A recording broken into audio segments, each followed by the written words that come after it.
The Random Jottings of Donald J. from Nelson in Pendle. Procters of Procter Cote Extwistle.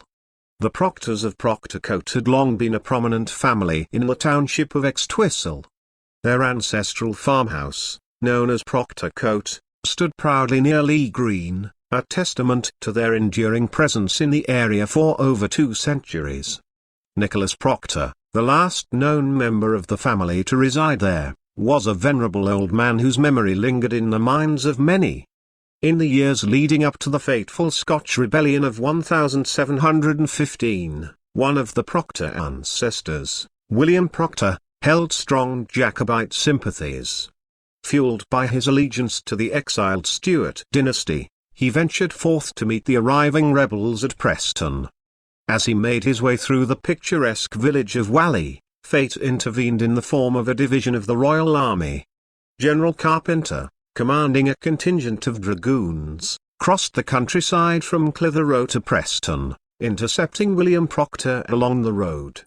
Fearing arrest and the consequences that would follow, William quickly abandoned his Jacobite leanings and assimilated into the multitude of regular citizens. With a heavy heart, he watched as the Royalist forces made a bold charge up the main street of Preston.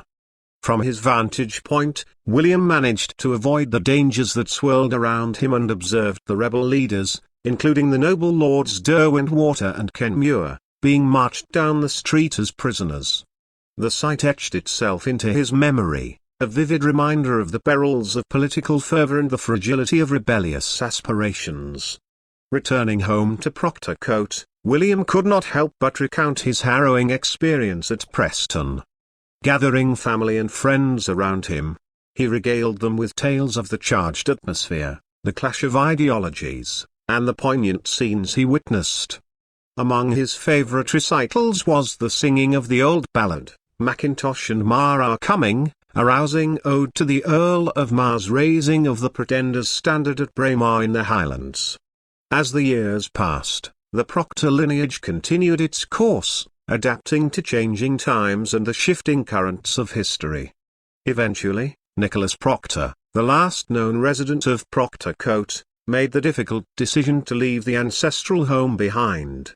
Seeking new opportunities and a different way of life, he moved to Burnley Lane Head, bidding farewell to the farmstead that had borne his family's name for generations.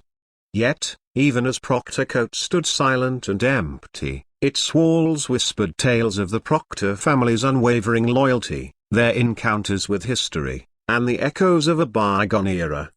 And while their physical presence might have faded, the spirit of the Procters lived on, intertwined with the fabric of Extwistle and forever etched into the annals of local lore.